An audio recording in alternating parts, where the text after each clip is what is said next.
Welcome, ladies and gentlemen, to Hinterlands. What? Why you shake your head? That's my introduction. It's always over the top. Welcome, ladies and gentlemen, to the Hinterlands Okay. podcast. I just realized, should I turn on the light behind us so we can actually see our notes? I can read my writing. I was writing one-handed with a baby on one arm. A baby was trying to grab my pen. But look at it. Can you read it? That will tell us whether we need the light. It's like This Sanskrit. is terrible podcast material. Hey, you want to start over? It's like Sanskrit? Is that what you just said? Wow. So, hello, audience. We're here on episode something. I haven't looked at what number we're on. 20?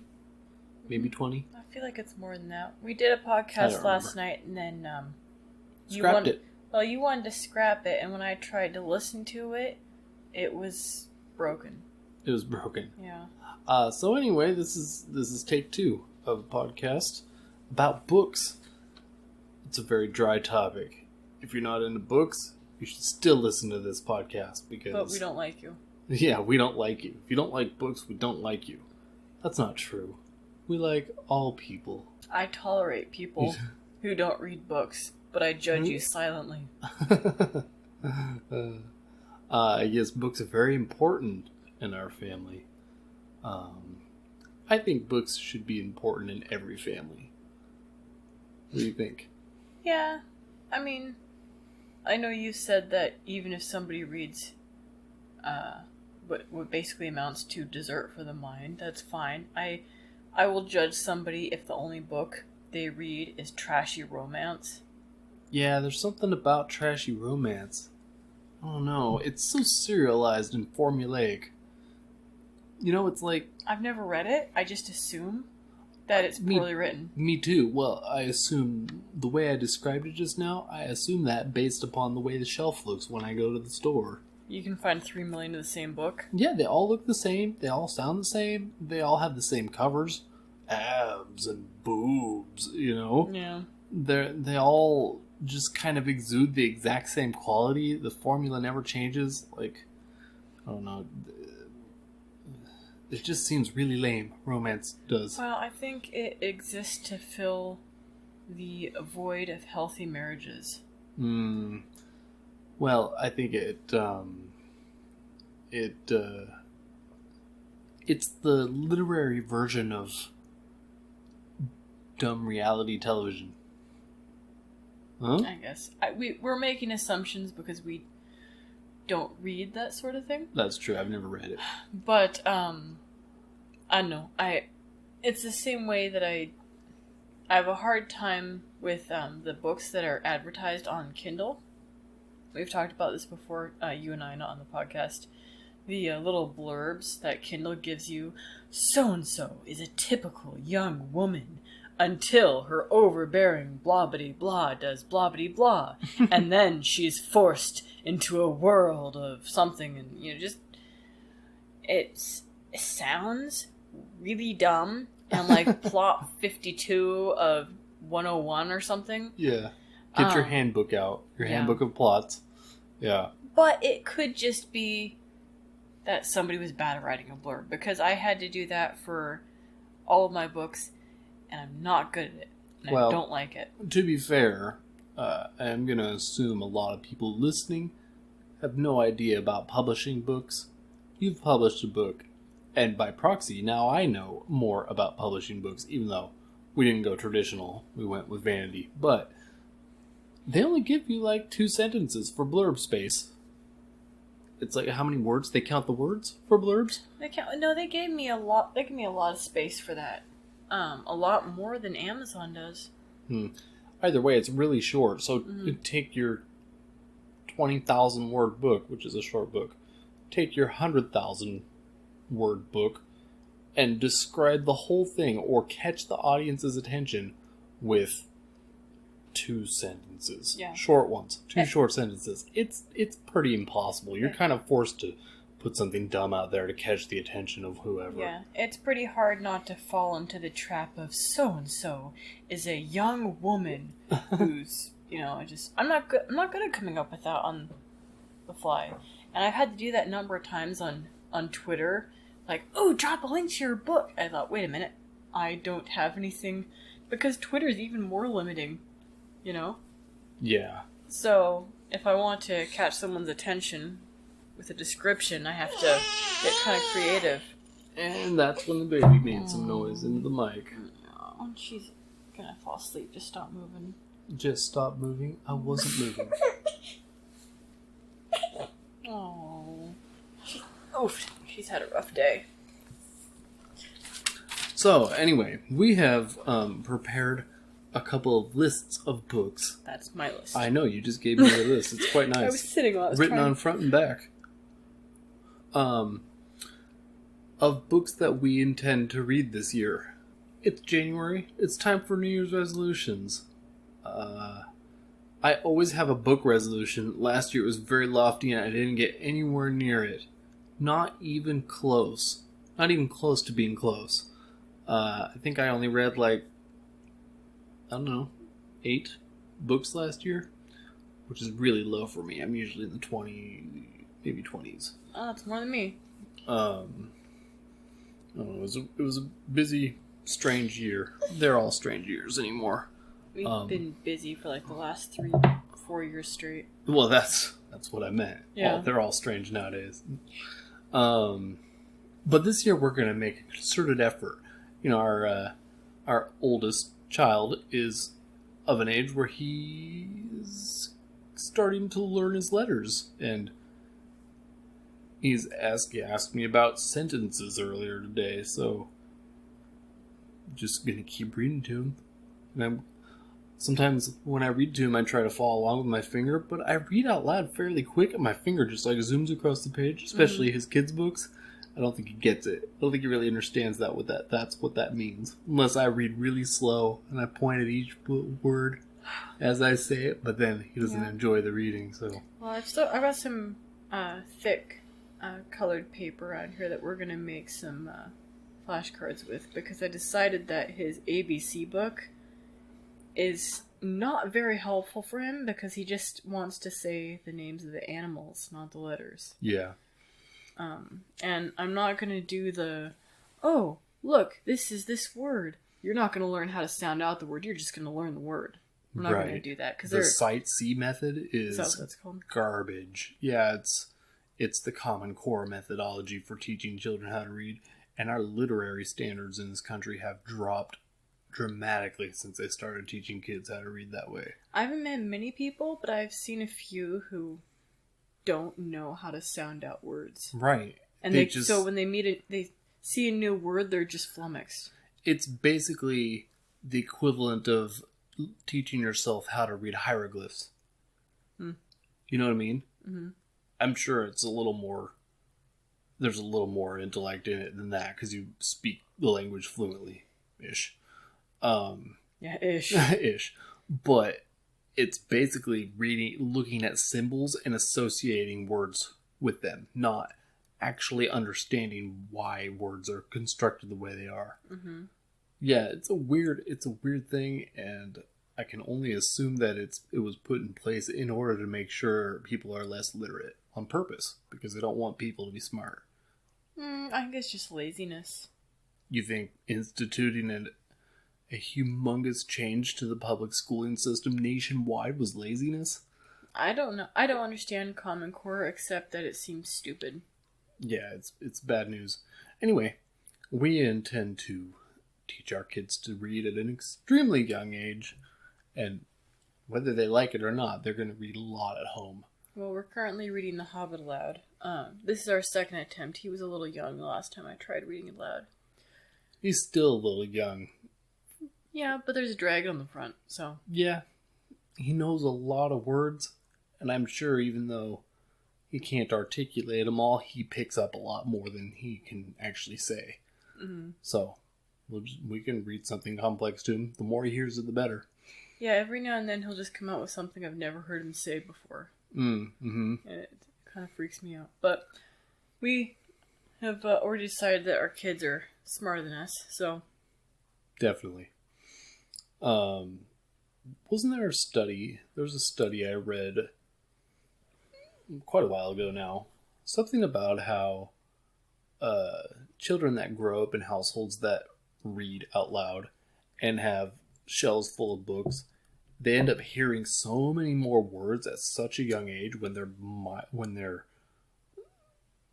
minds are forming, when their brains are forming. You know, their developing mind is forming at such a young age. It will boost their ability to learn and basically be smart. That's the dumb way of saying it, but you know, it helps them be smarter later on, just by orders of magnitude. They're way better off intellectually and scholastically, I guess I could say, than families who just have iPads and TVs going all the time.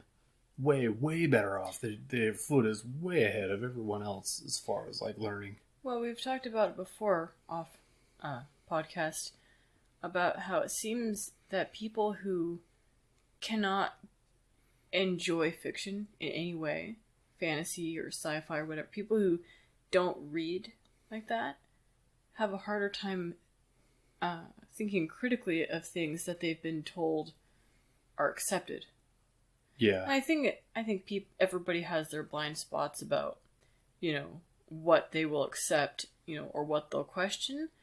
But there seem to be a number of people, I won't name, that we know who refuse to think critically of something that they've been told is either ridiculous or accepted truth. Yeah, it's interesting. It's almost like reading fiction enables you to, because you're reading something that isn't true, and you know it isn't true.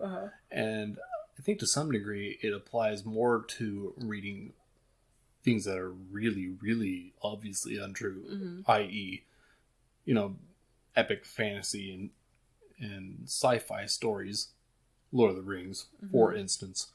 It enables you to engage your mind on hypotheticals more, you know, more than what you just think is the concrete truth.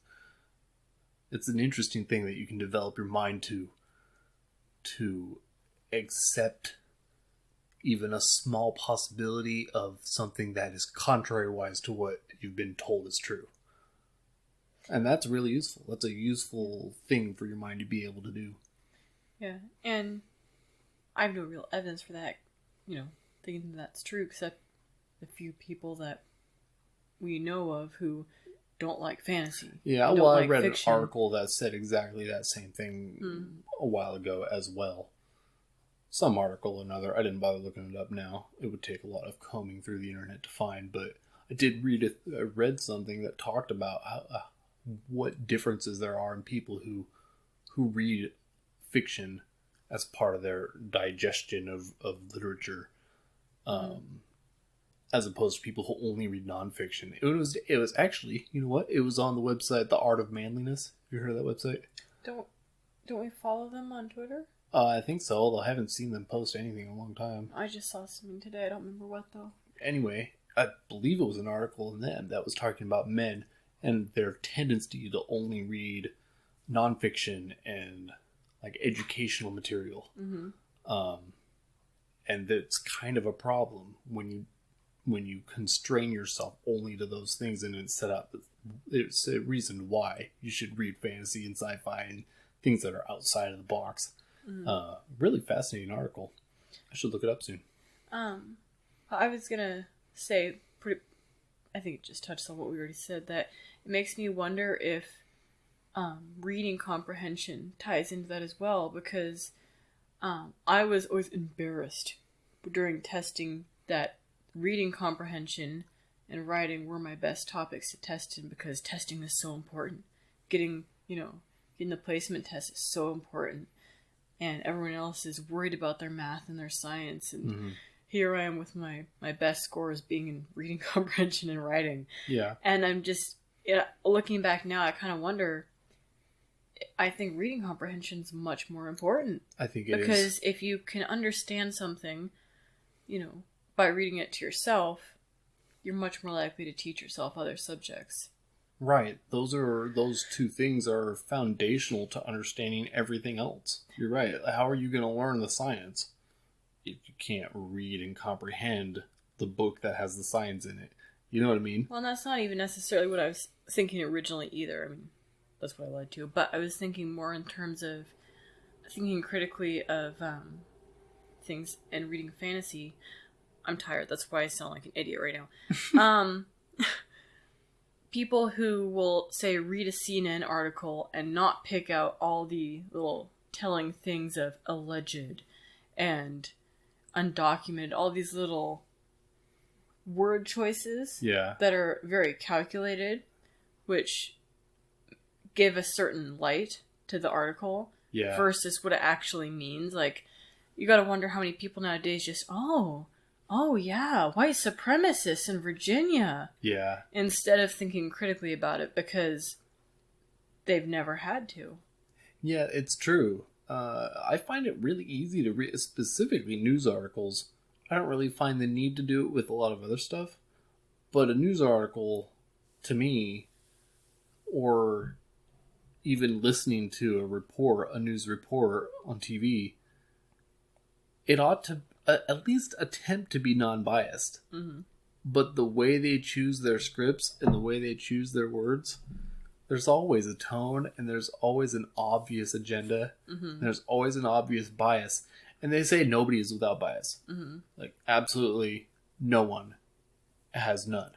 Mm-hmm. Which is a weird way of saying it, but you can't escape from it, basically. You will have one, no matter what. Mm-hmm. No matter what subject, you'll always have a bias. So that's forgivable. But if you're consciously writing an article that is supposed to be a news article and just tell the truth, especially if it's a short article, it should be relatively easy to keep your bias out of it. But it's not hard to pick up on tone. You know, it's like they don't even attempt it anymore. Well, I don't think they do, because I think the kids graduating from college and going into teaching and journalism, they think they have a mission in life, and their mission is to beat people over the head with what they think is the truth. Oh, yeah. Their personal truth, not... subjective truth instead of objective truth. Yeah. It's true. Well, that opens a whole other philosophical can of worms with postmodernism and blah, blah, blah. Outside the scope of this podcast. But suffice to say, if you read a lot, if you read enough, and you read fantasy and fiction, not fantasy, I keep saying that, but fiction, things that aren't true, I think you're right. I think it is easier to pick up on bias and tone and things that are untrue. Use outside of the box style of thinking towards things in order to figure out what is true. I think it is important to read things that aren't what you classify as just general fiction. Like, I think you shouldn't just read a bunch of Stephen King and think, oh yeah, I'm a critical thinker. Yeah, that's true. So, well, it just goes back to what we said before when we started. You know, you may have read 500 Harlequin romances, right? mm-hmm. But how much intellectually have you actually elevated gained yourself? Yeah, have you actually stretched your mental capacity at all in doing so, or did you just stay in the same plane? I would contend that maybe you didn't really go up much in your skill of understanding. So here's a question then. Do you think that all reading should be for enjoyment, or do you think all reading should be for intellectual enlightenment? Well, I think it should be both. It's a combination of both. I do both. I read things that I don't necessarily love to read. I read some really hard philosophical stuff once in a while that is just tough to wade through. But I read it anyway because I do find it interesting. Otherwise I wouldn't read it. But also, I learn a lot, and I feel the mental exhaustion when I'm done reading it because I've stretched my brain into like attempting to learn these concepts, you know? Mm-hmm. I do that on purpose, even though it's not a pleasurable experience necessarily. It's tough. It's hard to read things like that. Yeah, especially with little kids running around. Well, I know the answer to this, but how do you feel about fantasy and sci-fi that broaches uncomfortable topics. Do you think they should be all full of diversity quotas and the gays and the trans are all the good guys and those evil white males or, the space Nazis? I think that people should be written realistically. Mm-hmm. And if you write all your gay and trans characters as the saviors and the good people, then you're not writing people realistically. Mm-mm. Because a lot of those people are mentally nut jobs. I think a lot of them are mentally ill. They're all mentally ill. Let's be honest here. Yes. But there's a lot of abuse and a lot of strife and a lot of anguish and sadness and depression and all of that. It's just filled to the brim. That sort of community is filled to the brim with that sort of thing. Mm-hmm. And if you write a novel where none of those people have any of those problems, then you're just engaging in I just lost it. A flight of fantasy yourself. You're writing a complete untruth. That's not the true human condition. And that's no good. Yeah. Well, I think there's a huge push that I've seen on Twitter, and I'm by no means in a professional author's realm on Twitter, just a bunch of people like me who are just writing stuff and self-publishing. But there are a lot of people who are pushing for the gays and the lesbians and the trans to, make sure those stories get out there. Those are important stories. I need to share this tripe that I just wrote up last night. My fan fiction. Yeah. And there are people who want to promote that. Like, I've seen multiple times, and I don't know if Twitter's completely done away with writers' lifts and people promoting each other, but there are people like, I really want to support like the LGBTQ whatever crowd, so you guys drop all your book links and we'll all buy something. I'm just thinking, so you're prioritizing this group over everybody else. Well, yeah, it's called an echo chamber for a reason. That's all they want to hear. They just want to shout and hear their own voices come back to them. And you were told this by the woman who cuts your hair. I gave her my book when it came out, and she told you that I probably would, be able to get a lot of recognition in blogs and stuff like that if I just put in a single gay character. Did she tell me that? I don't remember that. You ran into her, I think, at the food cart this summer, and you told me that she said if I put in a gay character, I'd probably get a bit more traction. Yeah, which, I wouldn't mind if you had a homosexual character in your story. It is a thing. I did have a homosexual character in my story. I don't remember that. Anyway,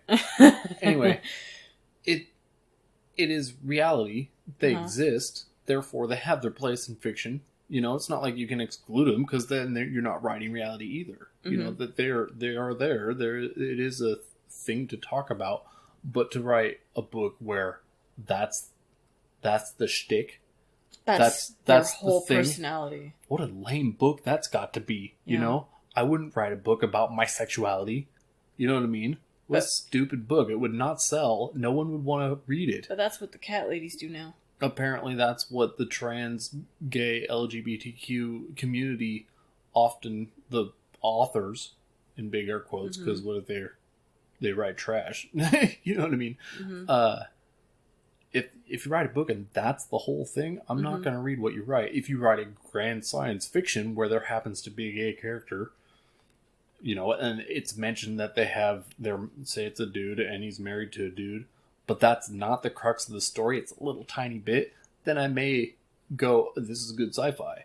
I don't agree with the main character's lifestyle. I think that's sin personally from a moral viewpoint, but it may be good sci-fi. I will judge it on its sci-fi merit, not its pandering to the community. You know what I mean? So put it aside, just like a lot of other people do their own personal sexual identity. It can be in there because it exists, but don't put it on a pedestal. That won't be something I'm into. Well, and that kind of ties into that blog post I was telling you about, that I read when I was looking up a different book. But it's funny that you talk about we maybe did mention, and I was just thinking about morals coming through in books and what you really believe coming through in a book. Mm-hmm. Because I got in a discussion one time with a group that was talking about whether or not you should talk about politics as an author on Twitter. And I'm not going to talk about this on my author account unless I'm forced into it. Well, why not? What if it helps you sell books? It won't help me sell books if I'm trying to reach, a wide audience. Yeah, it's true. And if your writing itself isn't political, then who cares what your personal political view is? Well, I'm not even thinking political. I'm thinking moral. I mean, I guess most people probably think political, but I think you and I think more in terms of we're Christians first. Right. And being a Christian comes with a certain worldview and morals. Yeah, and it's true. So we vote by that and not necessarily by the political party. I think, weren't you saying the other day that we should probably just stop referring to ourselves as Republicans or conservatives or anything? Because when you say that, people get a certain idea in their head. Right. And in the end, your worldview, there's a reason the philosophers who study this call it a worldview. Mm-hmm. It is literally, that's where everything you believe stems from, this specific thing. Don't point at the screen. You're going to get me off track. Sorry.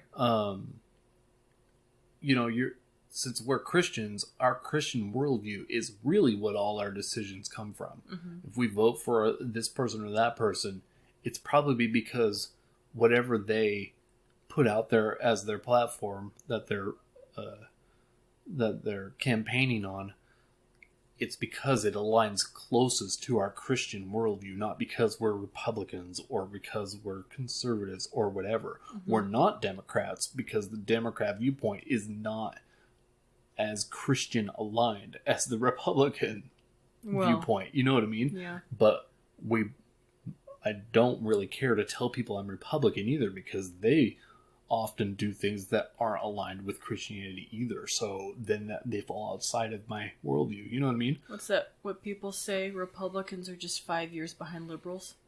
Is that what they say? Was it something like that? I don't know.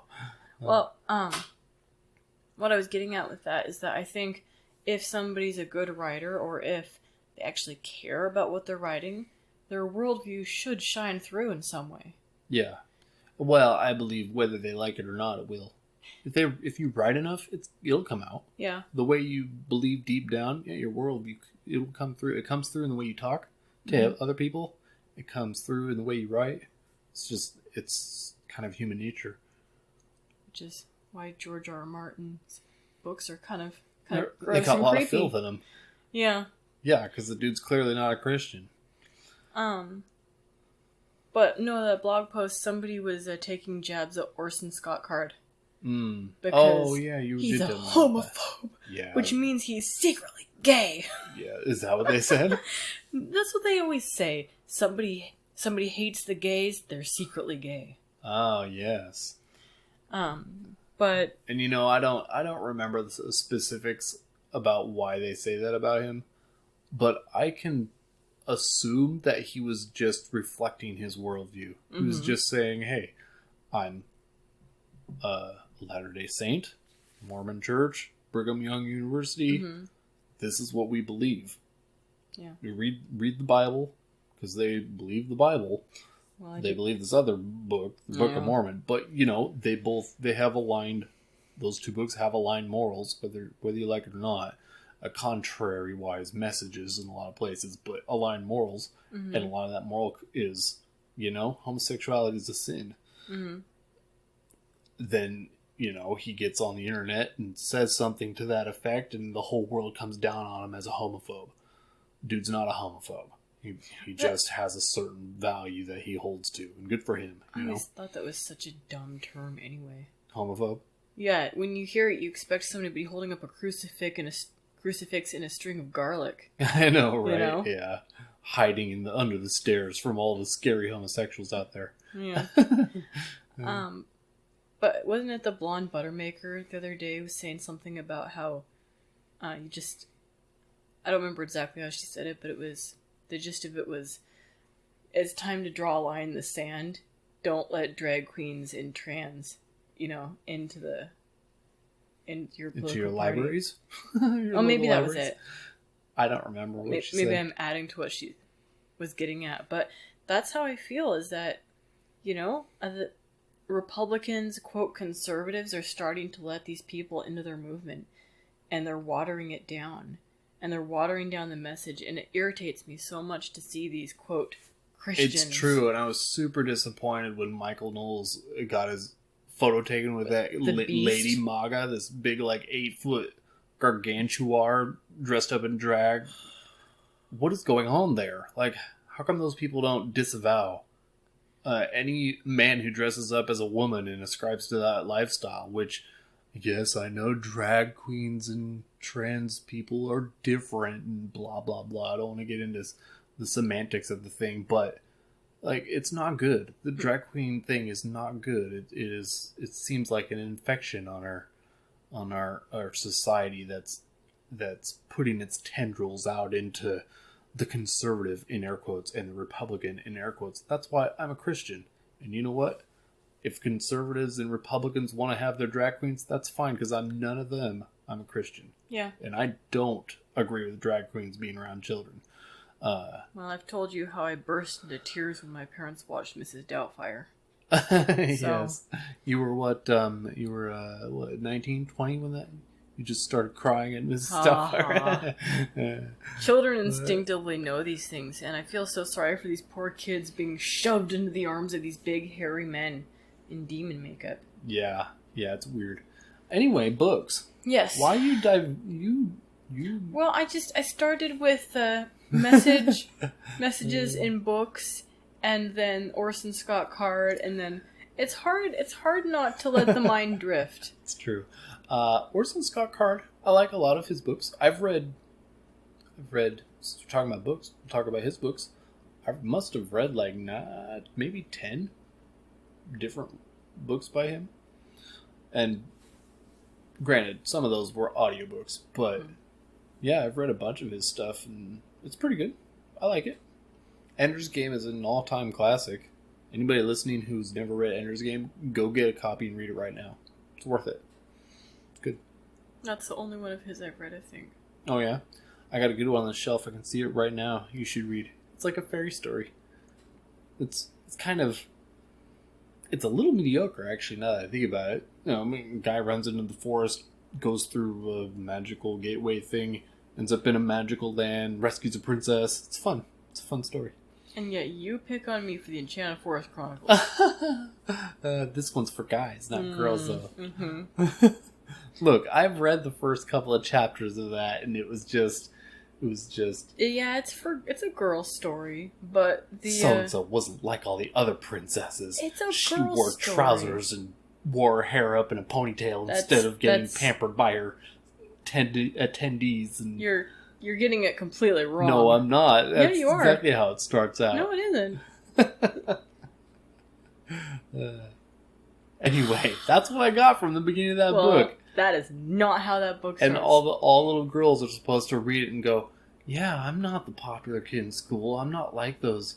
I'm not like the cheerleader who does lots of makeup and has all the guys hanging off her. I'm just like this main character. No, the difference being is that Kimmerine is different than her sisters, but she's still quite lovely, and she learns all her lessons quite well, but she doesn't want to get married to some nobody she doesn't know, so she goes off to be a princess for a dragon. Oh, my word. And then she has tons of adventures, and it's very, very wholesome. Girly. It's very girly. Yeah. It's wholesome. Yeah, and that's... But it's not for not for little boys. No. Well, thankfully, we have a daughter, too. There you go. I'm just gonna say, having a wholesome story nowadays is a much bigger deal to me, I think, just with kids in the house. Yeah. And I think that we need to do, a purge of our bookshelves every now and then. There's a few that are going to go bye-bye. And there's a whole bunch that aren't, because I love books, and I can't stand to get rid of them. Yeah, well, I think there's a problem with just being a pack rat with books for the sake of, books. Because we had a ton of books that somehow my mom just collected over the years, or people left with us. And I recall reading a couple in high school and just thinking, why do we have this? One was like this creepy witchcraft book, and my mom had no memory of getting it. What? And it's just, I don't want our kids to just pick up some random book that this is 50 cents at the bookstore. Yeah. I'll check this out. Like Mists of Avalon. We bought that for like 5 Yeah. minutes. I started the first chapter and I got rid of it. It's just a scary women's empowerment book. Apparently there's a lot of ickiness in it. Yeah. Well, I guess, I don't know. I don't think I'll ever read it. I've just heard other people talk about it. Yeah. Yeah, it doesn't seem like a book we should have. I feel like I've nuanced the collection pretty well. There's nothing I really care to get rid of. Just a couple select ones, but for the most part, the collection is in a good spot. Outside of the paperbacks, there's probably quite a few of those can just disappear, and I wouldn't cry. So anyway, let's get to our lists that we wrote, and that'll be a nice, tidy way to get to the end of the podcast. What do you think? It's getting late. We got to go to bed. Do you even have your list? Yeah, I got my list. Can you read it? Is it too dark? I can read it. Okay, so I'm going to leave the first two off because you have them on your list. You're going to read them out loud, apparently. It's going to take us 2 years because one of them's really thick. I got through it in like a week or so, reading to myself. Yes, you're the one who read, an 800-page book just the other week in like 8 days? Less. Try reading 800 pages out loud. It takes longer than 8 days. We'll see. Especially if it's only an hour or two at a time. Every 2 or 3 days. Just get I'm just saying, it's a very lofty goal. So, number 1 on my list, this is in no particular order. I thought about organizing it by importance, but I didn't. Is the Silmarillion. Mostly because I looked at it on the shelf, thought I never actually finished it. I think I got 50% of the way through years and years and years ago. It's worth reading. It's a strange... It's like the weird J.R. Tolkien that nobody really thinks too much about because of Lord of the Rings is so incredible. Nobody thinks about his other works, But it's interesting. What I read was interesting, and I don't think I got to the really good stuff either because the latter part of the book is where some of the really cool stuff is, where it actually has to do with Lord of the Rings directly. Mm-hmm. And I never got to that. It's a compilation of small stories. Mm-hmm. The Mistborn Order of Law trilogy, which is the next 3 books after the first trilogy of Brandon Sanderson. We're probably going to read those together, I would assume. Yeah. Because we both really like Mistborn. I got you obsessed with it, and I'm pretty happy about that. Ha.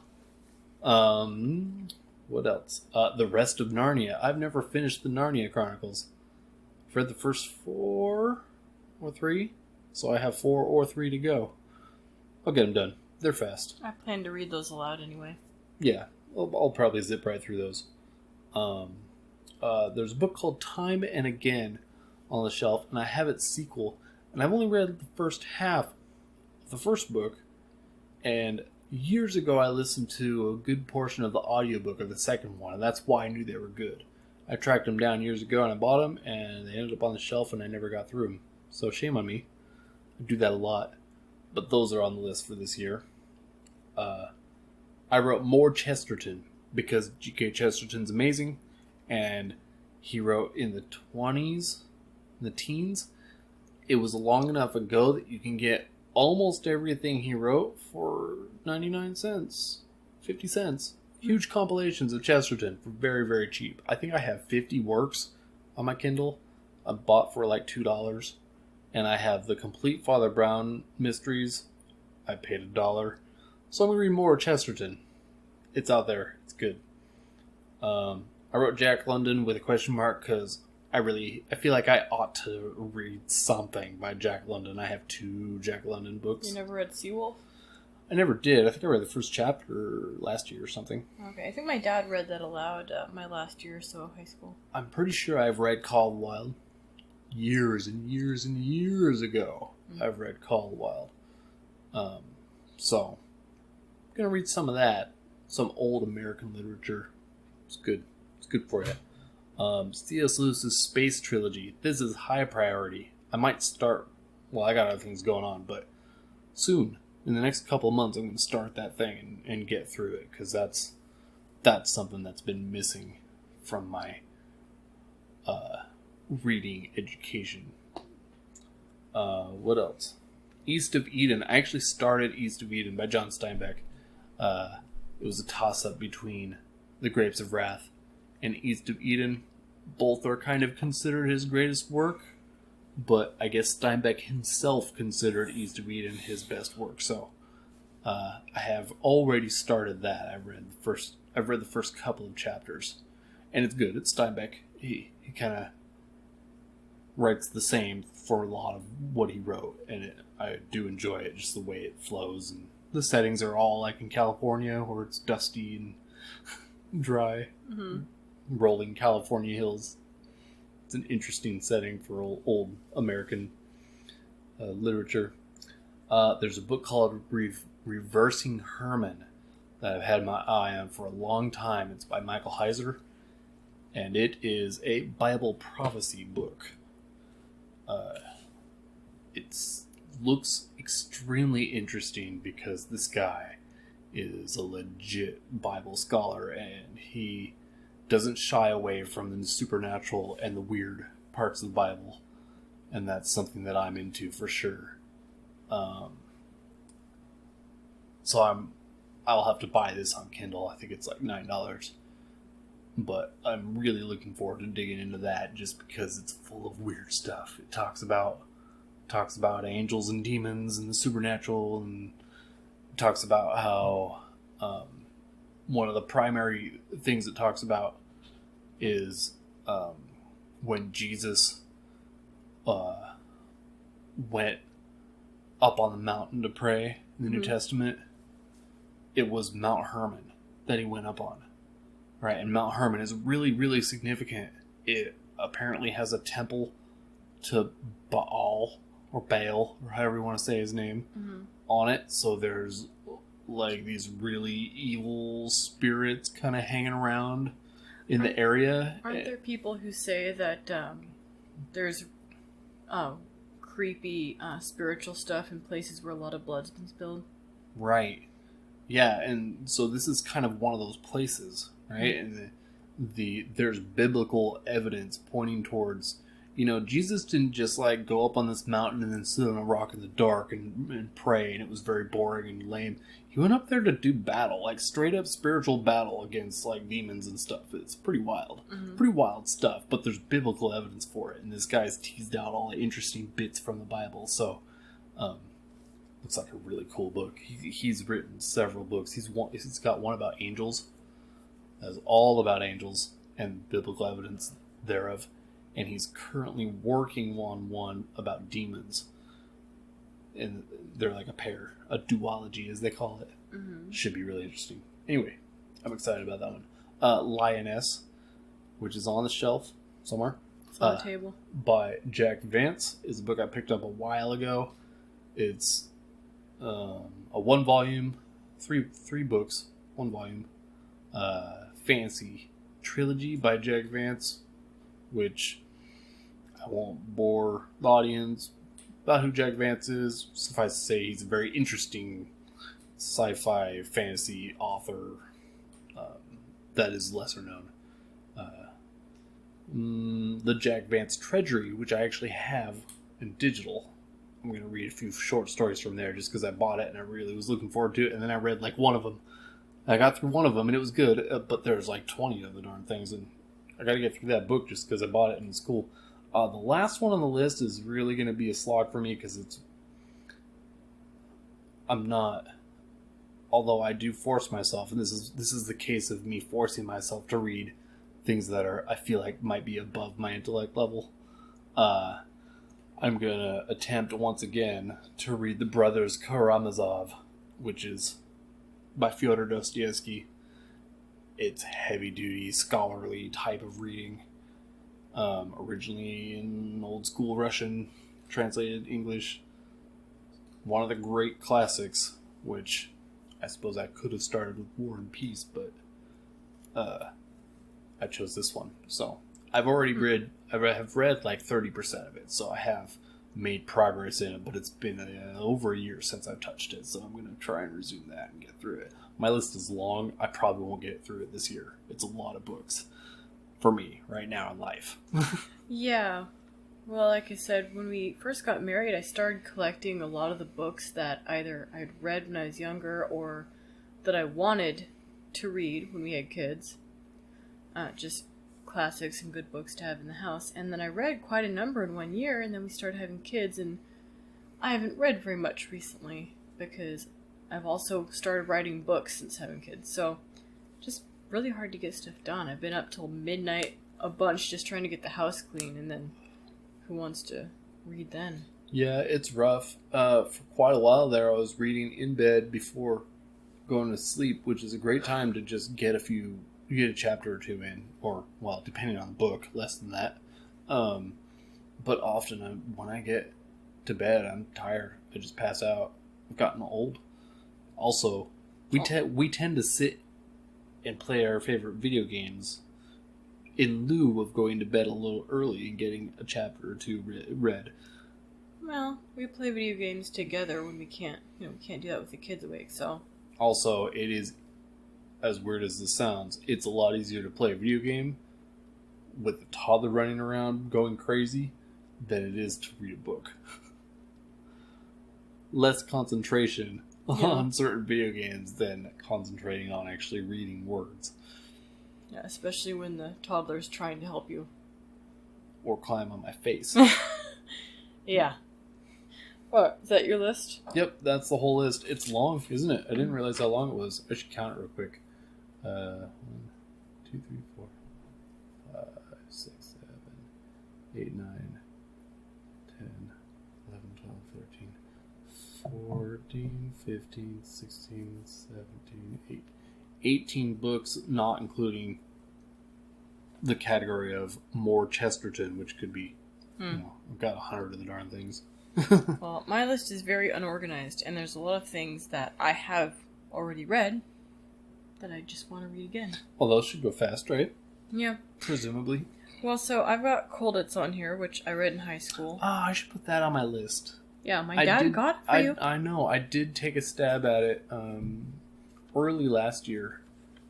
It is a book about prisoners of war in World War II, but it's fairly enjoyable. There's a lot of stories. It's about a bunch of prisoners of war during World War II who are trying to escape Colditz. It's really good because of all the strange antics that they go through to attempt to leave. And they succeeded in escaping how many times? A bunch of times. I don't know. There's quite a number of guys. Some of them managed to escape for a little while. I'm not sure. It's been so many years. I don't remember if anyone actually escaped all the way across the border. On several occasions they escape and they get so far before the guards just find them and bring them back again. But these are Colditz is for high level military officials, and because of just officers. Well, they're officers, right? They're not peons. They're not just POWs. They're special POWs, right? So they have to be kept at least alive and not permanently damaged, so they don't have, it's not as bad as just a normal POW camp. Although, as I recall, the Germans weren't especially nice to the Poles. I feel like that's a reoccurring thing, not just in Colditz, but in a lot of World War II. Oof, cat. Yeah. Stories that the Germans just didn't have a lot of respect for the Poles. Yeah, weird that. I wonder what. I don't know. I'm terrible with history, but I wonder what culturally makes it so that they weren't as nice to them. I don't know if that's true, but that's just what seems to be a recurring thing in a lot of stories, and in Colditz, I recall. And these also are not in order. Next on my list is a book of Nordic fairy tales that my cousin actually got me for Christmas. It's very pretty, and the illustrator has a name that gave me a shock for a second because it's spelled almost exactly like my maiden name. I'm like, what? But it's not somebody related to me. But it's very pretty, and each story has a painting at the beginning, and it says which Northern European country it comes from. Mm-hmm. So, it is nice. Yeah, so I do want to read that. I just don't want to read it when there's babies around, because I want to keep it nice. Mm-hmm. Then I have just generally Norse myths. I've got many books on the shelf of Norse myths. And I have read some before, but... Yeah, you must have maybe as many as 5 different books that are all about some Norse of them mythology. Some of them are just written to be enjoyable. Some of them are a little more scholarly. And then I've got the History of England, and I don't recall who it's by, but it's ancient, and my mom strictly told me to keep it out of reach of the kids, so it's on the top of the shelf. It's really, really old. It's falling apart. It sounds super dry. It's not something I want to read. I'll read my biblical scholarly work, and you can read about the history of England. You need to get more into history. I enjoy history for the most part. I do not enjoy... Make sure this baby doesn't wake up. I do not enjoy Alaska history, and I think part of it is because it's so recent, and a lot of it's so boring. Yeah, I've felt that for years. I feel like recent history loses some of its exotic charm, I guess you could call it. Yeah. This thing happened in Alaska 40 years ago. Well, Your parents were alive for that. You know what I mean? Yeah. Well, there are some things that I find interesting. In fact, we are actually going to get a thumb drive full of photos and slides of the fur farm that my grandparents ran. Oh, yeah. So that'll be fun to look at. Anyway, getting back to my list. I also have C.S. Lewis's Space Trilogy on here because I've started it. And my mom actually read That Hideous Strength aloud my last year of high school. I don't know why she read that one out of order. It is the third one. Yeah, but it was kind of fine as a standalone anyway. Isn't it? Paralandra, Out of the Silent Planet. Out of the Silent Planet's first. Oh, is it? Yeah. Okay. So I want to read that. I'm currently reading Mere Christianity, which I believe I've started before, and I don't think I finished. You should be able to zip through that one pretty quick, too. It's, yeah. Despite it being pretty weighty, it's a fast read because C.S. Lewis. Yeah, I find everything he writes is C.S. Lewis pretty easy to read. Yeah, it's pretty easy. I've got Elantris, which is a Brandon Sanderson. Oh, yeah, that should be on my list, too. Yeah. We should read that out loud, though. Yeah. Then I've got I think I'm saying this right, because unfortunately I did not grow up speaking any Nordic language, even though my great-grandparents did. The Ex Dela Saga, that's on the shelf. That reads fairly well, too. You read some of that out loud when Did we first got it. Yeah, it's not terrible reading, actually. Are you sure you're not thinking of something else? I'm certain. Actually, I've got a book called History of the Vikings or something on the shelf, too. There's a lot of stuff I want to read. Most of it is because, unfortunately, I grew up in a Norwegian American town, which really loves its Norwegian culture. Unfortunately, everybody is the grandchild or great-grandchild of Norwegian immigrants, so nobody speaks the language, and we're all very far removed from the actual culture of Norway. Yeah. And it's kind of sad to me, and all my Norwegian grandparents are dead, so I kind of want to get into that and learn a bit more about it. And then we can visit Norway. Yeah, assuming they don't turn into Sweden. No, we'll visit one of the little tiny villages out in the fjords. Yeah. Accessible only by boat or plane, just like home. Hey. This cold weather is in my blood. Yours too. I know. Okay, then I'm trying to read that. Oh, the violin stopped playing. We're about halfway through that. Are we halfway? Yeah, just about. It's a book about what happened to the gypsies during World War II. Because everybody thinks of the Jews, and then after the Jews, they think, oh, the gays.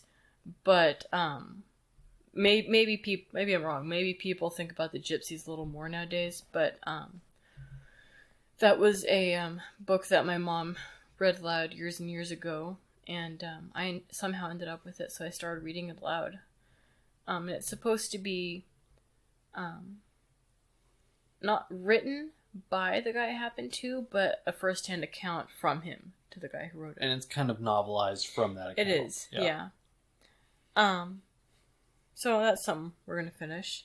And then we're going to read a book called Unstoppable Global Warming, which, despite the title, is not "We're all gonna die." It's a book that I read in high school, that I was then forced to do a paper on, that I read on the radio, that got me cornered by a horrible lefty and Good time. lectured. Yeah. I don't regret that still. I have not changed my opinion. The gist of the book being, hey, the Earth has cycles and we can't do much about it. Yeah, which is pretty much that's pretty much what I ascribed to before I even met you. Like, the Earth's going to get warmer, then it's going to get colder, and it's getting warmer, and we're all going to be dead before any of that happens anyway. Yeah, so that's just the thing. Calm down. It's the not our Earth fault. isn't going to burst into flames before Jesus comes back. Yeah. But this is the updated version, so I figured I'd read it, just to refresh my memory a little bit, so that if I ever run into, we're in Liberalville, Alaska, so Yep. every now and then you say, "Oh, it's nice outside," somebody goes, "Oh yeah, it's a lot warmer this year." Oh, it's okay, honey. This little girl is teething. I also have Lioness on my list because I did start it and I want to continue reading it. I think the guy has a very easy to read manner. I did take issue with him because he has this weird habit that I found kind of creepy of referring to the main character, who, up to the point I read, was only 11 years old, talking about her firm little buttocks. And it just really bothered me. And it came off as super creepy. But I'm willing to finish the book before I decide that the guy's a creep. Well, if you can get... The main character gets older immediately after that, so... Yeah, I just after that, she becomes like 13 or something. So it just... I'll keep reading it. And then I have Anna Karenina on here, which we're gonna read aloud. I've read that before, and I think it's one of those books that people should read, especially young women, because it has a good life lesson in there. I won't spoil it for you, but if you haven't watched the movie or heard about the book, Anna's not a smart woman. But there's also a storyline in there. Oh, sweetie. You're gonna wake up, aren't you? A storyline in there for men and marriage lessons. And then I have Tilbia Faces, which is another C.S. Lewis. Maybe I should stop talking until this baby's nursing. Okay. Tilbia Faces, which is a C.S. Lewis retelling of the Cupid and Psyche myth. And that is something that I read with my sister before she went to college. I think she actually gave me the copy I have now. And again, C.S. Lewis is very easy to read and very enjoyable. And another one of those, gee, I think women should read this book sort of stories. I don't care for stupid women. Oh, sweetie. You got a little headache? How anti-feminist of you. Yeah. I think she's got a little bit of a teething uncomfortableness. We should wrap this up. But I've got The Acts of Arthur and His Knights. By John Steinbeck. I think that's the title. I was glancing over the shelf and I was like, oh yeah, we've had that for a while and I want to read that. We've got two copies right next to each other, and I'm not sure why we have two copies. No, we don't. Yeah, we have the exact same copy twice. Well, not exact. They're different publications, different styles of book. Weird. Yeah, but I feel like it was a matter of years ago we bought it because, hey, King Arthur. And then later on I was like, hey, King Arthur. I didn't even realize we had it. I think one of those might be from a box of books my family sent. Oh, I didn't think of that. Either way, they're both really nice books, so I kept them. Yeah, we have a number of copies. We've got 2 copies of the Screw Tape letters and some other things. Got 3 copies of the Silmarillion. Which might as well be my next one. I've got the Screw Tape letters on here. Even though I've read that before. That's a quick read, though. Yeah, that's worth reading just because it's entertaining. Yeah, I read that every now and then. If only to remind you how Satan attacks people. It's a super smartly written book. Yeah. A Mind Awake. I was trying to read that. Man, I sure scribbled. I think that's another C.S. Lewis. That's just compilations of his sayings and whatnot, isn't it? Essays. I don't know. It's not actually a book by him. It's edited by someone else out of his works. I'm pretty sure. So mostly at this point, I was just going through the shelf, going, "Oh yeah, I should read that," and that looks interesting. Maybe I should read that. Your list got all unwieldy because you're just looking at our shelf and writing everything down. Well, there's so many things on our shelf I've never read, and there's a lot of things I'm probably never going to read. I don't really care for detective stories that much. Yeah. I've read a number. I enjoyed Gaudy Night and the other ones in that series I can't remember the name of. But I don't read that sort of stuff very much. So I'm probably never going to read those. We've got the Halo series on our shelf just because... I've read The Fall of Reach twice. Yeah, we've read them. It's one of the few books I've read twice, and I liked it both times. It's a rad book. Well, dessert for the mind. Yes, it is. The second one is garbage because it's just a blow for blow of the game, the first Halo game, which doesn't translate to novelization very well because it's the Master Chief did this thing with his shotgun and killed a bunch of bad guys over and over again. Wasn't trying to get in that. I'm just saying we've got a lot of stuff on our shelf that we hung on to because nostalgia. Not? Yeah. That's why I started purging our closets the other day. Just started throwing stuff into boxes. Yep. I haven't had this in 10 years. Then I've got the Narnian Chronicles, which I've read several times, but I figured when I'm done with The Hobbit, maybe I'd read that aloud. Mm-hmm. And then I've got The Grand Alliance, which is a World War II book, I believe. I can't see it. It's Churchill. It's written by Churchill. Yeah. And then I've got The Wise Man's Fear, which is the second book in Name of the Wind. Yeah, it's the second King Killer Chronicle. Oh, that's the name of the series. The third of which has been in the making for the past 7 years. And I'm just going to say, I'm not as in to Name of the Wind as you are because I don't like the main character. I think he's dumb, and I cannot stand any of the other characters. But the story is interesting enough that I want to know what happens. Again, he's another one of those authors where the writing itself isn't exceptional, but the story is really interesting. Just the things that happen and in the way that they happen is really good. Well, and that's the problem I've seen a lot, and I think we must have said this in the podcast we ended up scrapping. That's the problem I have with a lot of stories nowadays, is that I don't like the style of writing that a lot of people use. And the Red Rising Chronicles, or the Red Rising series. Yeah. Chronicles stuck in my mind. Is a perfect example of that. We listened to an audiobook for the first one, I believe, and then I started reading it aloud, and I thought, ugh. You had no idea because that narrator was so good. The narrator took out a lot of the stops and pauses, and he smoothed things out. But the author just loves his periods. He does not believe in semicolons. He doesn't believe in long sentences.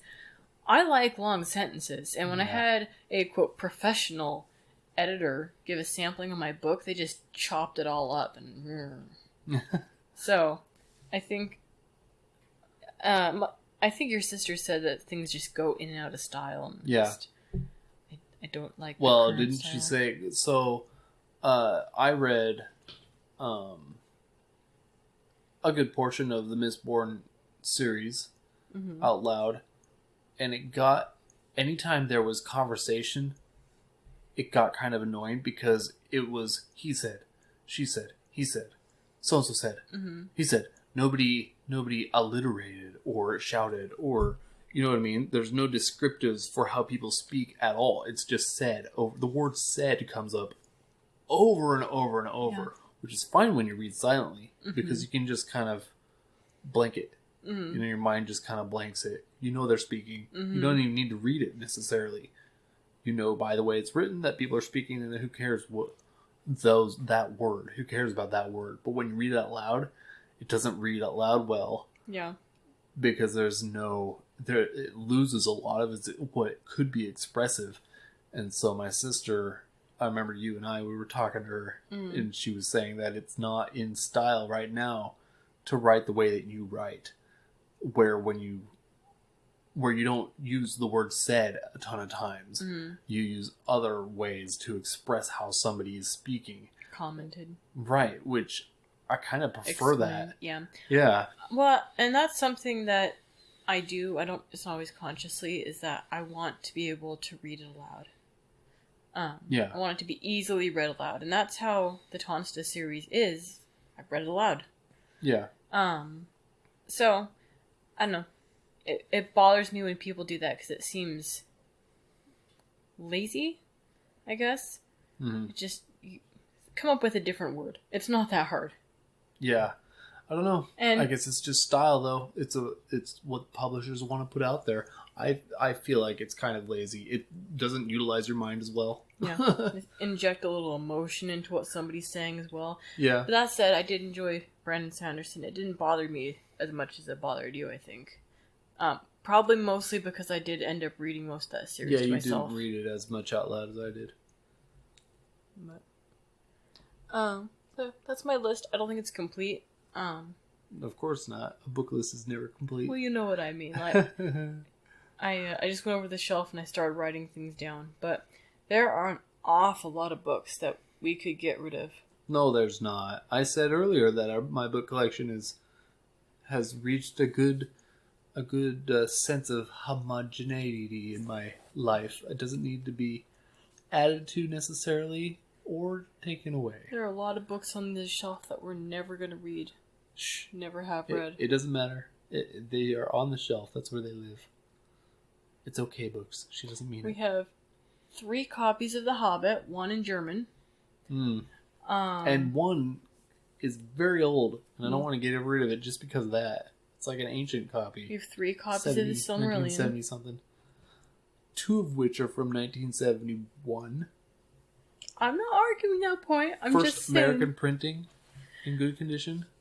Yeah, so we've got copies of quite a number of books. I think we need to weed out a little bit. Get rid of some weird fantasy that we will not read or don't want our kids to read. Yeah, I've got a few that I've never read, and they're just hanging around. I was telling you the other day, I'm starting to not care if we keep Harry Potter around.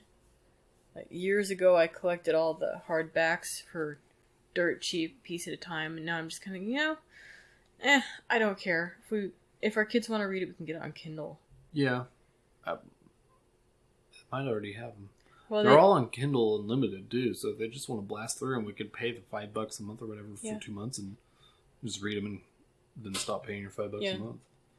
Which, that's a completely different conversation, but we are on the fence about how to deal with stuff like that, because some people really, really got into those books and magic and everything of it. Well, I don't think weird. it's healthy to be overtly obsessed with any one thing. And there's people who are way too obsessed with Harry Potter, Star Wars, Marvel. The obsession is not great. But I suspect that our kids age won't be with that series because it'll be old by the time they read it. That's a good point. It won't be this big new thing that's coming out. That's true. There won't be the cultural and societal hype around it. Yeah. They'll just be old books. Yeah. That mom and dad read years ago. Mm-hmm. Which is, in a way, it might make them a lot better because they'll read them and be like, "Oh, these are good. I will read something else now." You know what I mean? But it's funny about those is that for years, and I think still a little bit, those books are held up as like the pinnacle of good writing for young adults. Like, when I was talking to people who were trying to sell me publishing packages, which we're going to do again, an experience worth having, I suppose, but no. Everybody kept talking about J.K. Rowling and how when she was writing, it took her so long because she had to find just the right publisher and yada yada, and self-publishing wasn't really a thing back then. It just people love to use her as an example. And looking back, I'm like, these books are enjoyable. They're not real complicated. No, they're lightweight. Mm-hmm. They're very well written. Yeah. And I feel like I got more of an appreciation for them Because I've never actually read Harry Potter. I have listened to audiobooks like 3 times. But I got more of an appreciation for the themes and the things that go on after analyzing it a little better. After listening to it for the second or third time, I really started to pick apart the themes and the things that aren't overtly stated. They're well written because of that, but they're not high literature. No. I disagree with you a little bit on audiobooks. I think that audiobooks should be second to reading to yourself, because I think that it makes it less of a challenge mentally if somebody else is, injecting their tone and their interpretation. Well, when you're working 12-hour nights for 3 or 4 months straight and by yourself. I know. But that ad for Audible that keeps popping up on YouTube, the guy like, Audible is just, it's how I learn. I'm like, but are you learning? Because you couldn't get your words out. I don't know. I feel like for just fiction, like entertainment fiction, then audiobooks are fine.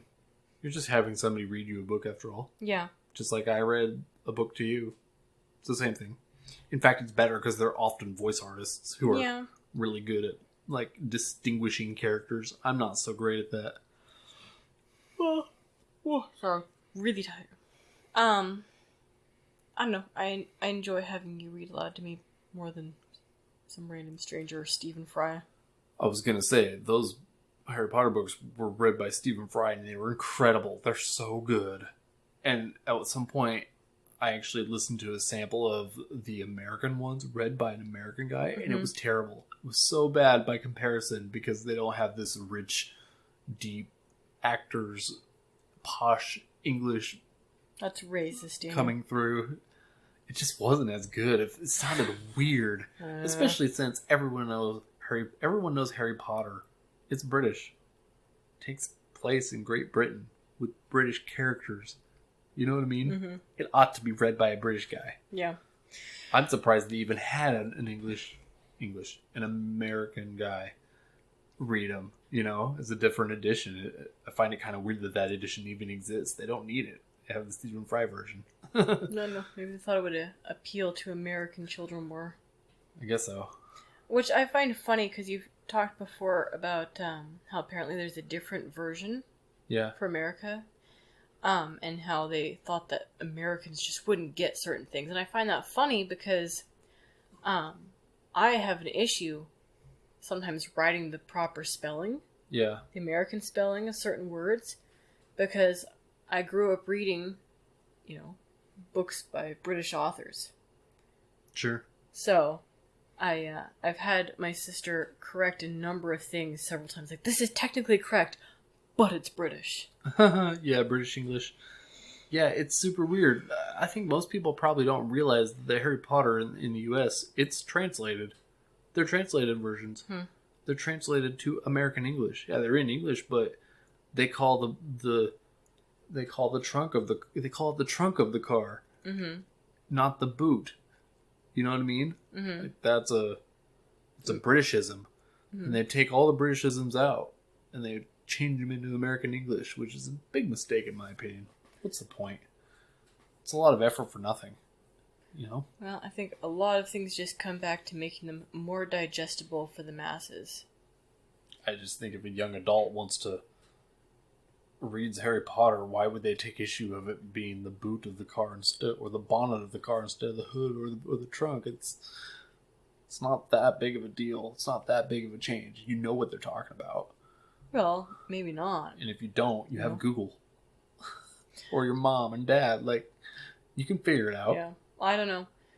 There's, I kind of wonder how many young people are actually, reading things nowadays. I don't think anyone's reading Twilight anymore. No. But when I was a teenager, that was the big thing.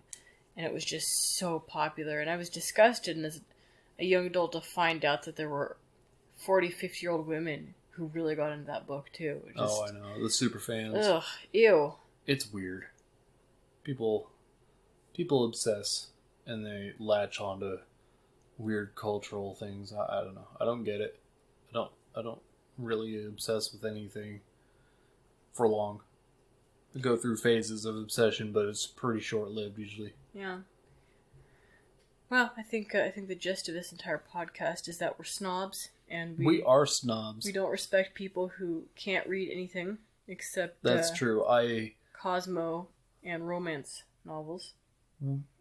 Was it a show we watched or something I read that was talking about how you used to be able to judge someone's character by what was on their bookshelf? Do you remember that? I think that was a tweet by somebody. Yeah. It said years and years ago, if you were invited into someone's house, you could judge the character by what was on the bookshelf. No, that was the man in this dark suit at the end of 14, the book. Oh, Remember? yeah. The end of the book, the guy comes in. That's true.